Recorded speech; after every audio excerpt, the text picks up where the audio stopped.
James Talarico is not Kim Paxton, that's for sure, because James Talarico's never been indicted like Ken Paxton has. James Talarico's never been impeached like Ken Paxton has. James Talarico doesn't have any scandals of infidelity like Ken Paxton does. James Talarico is the antithesis of Ken Paxton because Ken Paxton is the most corrupt politician in America, according to James Talarico's new ad he just released today. What you're about to see on Abby Phillip's Newsnight is a moment where a political script doesn't just get challenged, it falls apart in real time. Two conservative panelists came in with the same predictable strategy: paint James Talarico as a radical, question his faith, and twist his record into something it isn't. But Keith Boykin didn't take the bait. No shouting, no chaos. Just calm, precise responses backed by facts. And one by one, every talking point they brought forward got stripped down and exposed on national television. What started as an attempt to attack Talarico quickly turned into something else entirely. A direct confrontation with the reality of the modern from Ken Paxton's record to the political direction of Texas itself. And by the end of it, the contrast was obvious. Roll the clip. Good evening. I'm Abby Phillip in New York, and breaking news tonight: in one of the biggest primary showdowns of the year, CNN is projecting that Texas Attorney General Ken Paxton will defeat longtime incumbent Senator John Cornyn in the GOP runoff for U.S. Senate. It was a blowout win and a massive victory for Trump that tested his grip on the Republican Party. For months, Trump sat out this contest. But in a surprise move last week, the president endorsed Paxton, arguing that Cornyn wasn't loyal enough to him while he was president. So here's what Paxton had to say about Trump's support just a few moments ago. When everyone in Washington told him to abandon me and abandon the people of Texas, he didn't listen. Instead, he gave his complete and total endorsement. President Trump is the leader of our party, and his endorsement in this is the most powerful force in politics. Tonight, we just sent a Texas-sized message to Washington. I said it in March, and I'll say it again now. Today, change was on the ballot, and change won. Now, Paxton's nomination could ultimately complicate things come November. He is coming with, to put it lightly, a long, long laundry list of scandals that have plagued him. That's something that has worried some GOP senators who believe that Cornyn had a better chance of hanging on to this GOP seat in the fall. Brad Todd, I mean, he's right that Trump's endorsement is king in the Republican primary, but I'm wondering, do you think he is right that Trump made the right decision here to endorse Paxton? Well, first off, incumbents tend to get in runoffs what they got in the first. And so John Cornyn's camp was already concerned that he was under 50% in the first. And you don't tend to grow much as an incumbent the second time around. But I think it's a big gamble by President Trump. Ken Paxton's a bad fundraiser. There's a lot of opposition research against him. He's a polarizing figure. His only saving grace in this is that he's running against James Talarico, who is the most radical person to ever run statewide in Texas. And this election in the fall will be a referendum on him more than it will be on Ken Paxton, I suspect. James Talarico is not Ken Paxton, that's for sure, because James Talarico's never been indicted like Ken Paxton has. James Talarico's never been impeached like Ken Paxton has. James Talarico doesn't have any scandals of infidelity like Ken Paxton does. James Talarico is the antithesis of Ken Paxton because Ken Paxton is the most corrupt politician in America, according to James Talarico's new ad he just released today. So Democrats, don't really have a good shot usually in a state like Texas, but Donald Trump just gave Democrats the best possible hand they could by supporting Ken Paxton and not supporting his incumbent, John Cornyn. I'll agree with you, John Cornyn. If John Cornyn had won tonight, we would never talk about the Texas Senate race ever again. And Ken Paxton is the only way this could be an ongoing topic on this network. Yeah, and there is also the fundraising issue, as has been brought up, is that the Republicans are going to have to spend a lot of money on this race. And James Talarico, I think already in the first quarter, has raised like nearly $30 million. So the Democrats can literally leave him alone and let him operate on his own. And that's a big win for them, considering the amount of money they're going to have to spend in some other races. So from a strategy standpoint, even if James Talarico doesn't win, I think it still benefits the Democratic Party. I also, I see Trump doing what he often does, which is deciding that someone's loyalty is not enough. Trump said in his endorsement of Paxton that John Cornyn is a good man and I work well with him, but he was not supportive of me when times were tough. John was very late in backing me in what turned out to be a historic run for the Republican nomination and then the presidency. And he's not wrong about that. But I mean, comments dating back to 2016, Cornyn is basically saying Trump would be a bad nominee, but so did a lot of people. So did Marco Rubio. So did J.D. Vance. So why is it that some people's loyalty is being held against them and other people it's not? Abby, I don't think you have to go back to 2016. It was just a few weeks ago that Trump was on the precipice of endorsing John Cornyn. So when you throw out the fact that he's not loyal, the reality is that he was basically prepared to endorse Cornyn. There's no doubt that he has full grip on the Republican Party. I think you've seen that again in Indiana. You've seen that in Kentucky. You've seen that in Louisiana. In this case, though, I think he had clear evidence that Paxton was going to win this race, which is why he made. He just kind of jumped on the horse. He got in front of the parade as fast as he could. I mean, again, if this was about being loyal or not, then he wouldn't have been prepared to endorse Cornyn just a few weeks ago. You think that he's just trying to back the person who was likely. In this case. Now, again, I'm not questioning his command of the party because he's shown it again and again and again. But in this case, I think he was trying to get ahead of the parade. I think Trump also has some unique insight here that indictments and impeachments and infidelities and divorces don't really disqualify a candidate, right? This is a man who's, the woman who was married to him for years won't even endorse him. But he's got that Trump endorsement. And apparently that is one of the biggest pieces of political capital we can have. They were just saying that in the clip we watched. But in truth, the biggest power is not a Trump endorsement. It's people showing up and voting.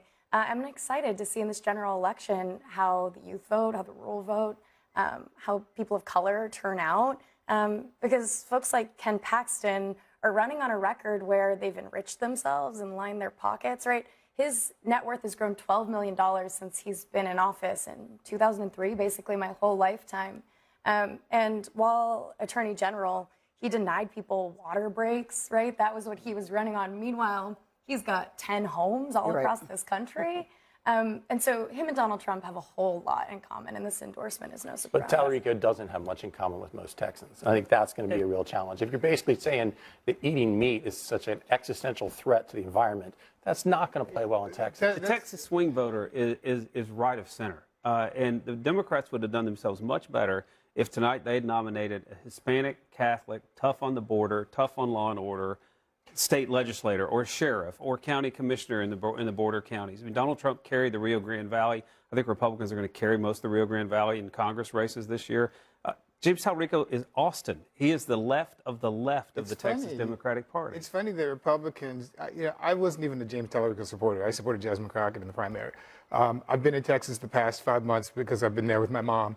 And I'm telling you that Texas is ripe for the pickings. Democrats have to have the right candidate and the right time. And Democrats are excited this year in the way that they haven't been in any other year in recent memory. So I think there's a lot of opportunity. And the fact that they're going after James Talarico the way they are, with these silly attacks about whether he eats meat or not, or whether he's a that's the vegan or worst not. that they come up with.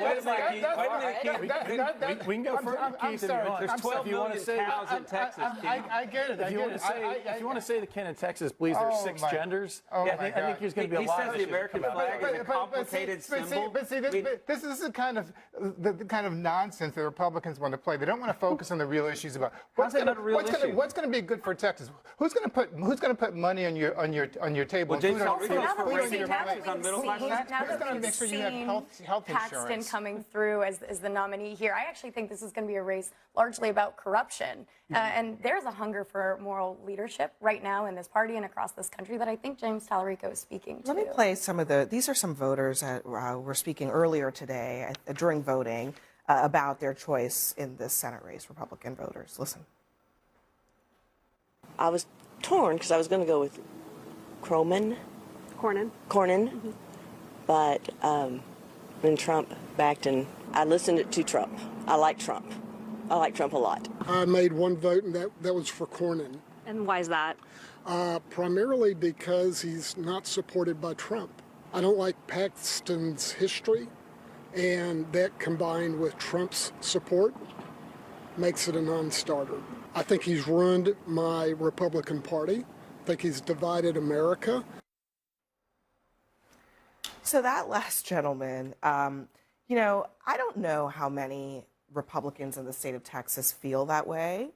But I wonder about the 30-something% that Cornyn did get in this race and whether that's a sign of trouble. Because, Talarico, he had a statement tonight. He said he's thanking John Cornyn for his years of service. He says, we don't agree on everything, but we still believe in public service. To Senator Cornyn's supporters, you have a place in our campaign. I mean, I do wonder. Look, Democrats have a long history of wasting a lot of time trying to go after Republican voters. But I do wonder, how many Republicans, not only do they hate Paxton's history, but they don't like what Trump has been doing to the Republican Party and might be looking to send a message. Look, I think Paxton is a divisive and a weak candidate for Republicans. I still think it's Texas, Abby, and I still think at the end of the day that even that candidate is going to beat Talarico in November.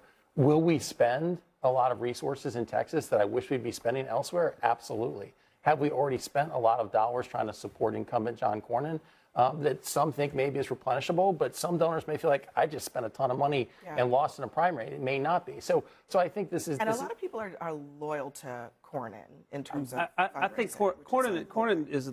The donors in Texas love John Cornyn, but they also do not want a left-wing Democrat like James Talarico. Now, I think he's a lift. I think he's a pretty big lift. But I think that the president has $300 million in his affiliated committees. There's no place like Texas to raise Republican money because it comes out of the ground and it won't stop coming out of the ground every day. And so I think the real danger here, though, for Republicans is that Republican voters just won't show up. Because, Kim Paxton was impeached by Republican House of Representatives in Texas. It wasn't Democrats who impeached him, Republicans. He's not well liked. He's not just scandal plagued. He's disliked. And the idea that turnout's low tonight too. You're right about that. Do you remember when back in the 2017 Alabama Senate race, Trump endorsed Roy Moore, who was accused of sexual encounters with young girls, teens. And he did so despite everybody basically telling him not to do it. Roy Moore goes on to lose that campaign by a small margin, but loses it. There is a prospect that this could be a similar setup. But Doug Jones promised he was a moderate in that race. James Talarico's not promising that. I guess the question is on what are voters going to be voting on? Are they going to be voting on the price of gas being $4 plus? Or are they going to be voting on what people think are, gender pronouns or whatever? Yeah, and I was just about to bring that up. I think the state of the economy is really going to play in Democrats' favor in this race, especially in Texas, where they love to brag about how cheap everything is, and now it's not looking that way anymore. You also have, I think, the other issue is that because Trump has aligned himself with this person and they are like this is a historically unpopular president.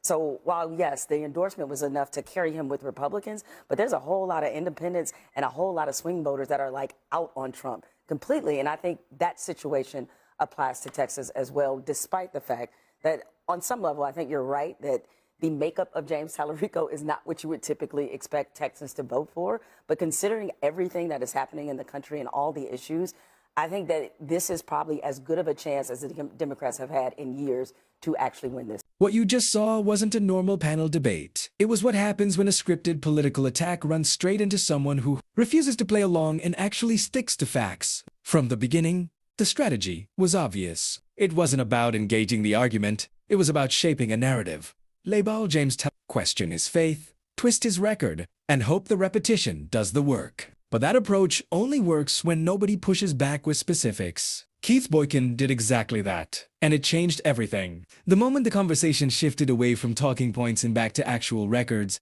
the entire structure started to fall apart. Names, dates, decisions, impeachment, history, indictments, all of it came back into the frame. And suddenly, the focus wasn't Talarico anymore. It was Ken Paxton. It was John Cornyn. It was the direction of Texas politics itself. And that's where things got uncomfortable for the people trying to steer the narrative. Because when you strip away the labels and force the conversation onto evidence, a lot of the outrage doesn't survive contact with reality. That's why you saw the repeated attempts to pivot back to character attacks instead of staying on substance. Not because the attacks were strong, but because the alternative was harder to defend. And that's the bigger takeaway from moments like this. It's not just about who wins a TV exchange. It's about what happens when political messaging meets accountability in real time, in front of a national audience that can actually see the difference. What looked like confidence at the start slowly turned into deflection, and what was supposed to be an attack on one candidate ended up exposing much more about the system around him. Because in the end, when the record is this visible and this detailed, the loudest arguments tend to be the least stable. And that's exactly what played out here. Not just a clash of opinions, but a breakdown of the narrative under pressure.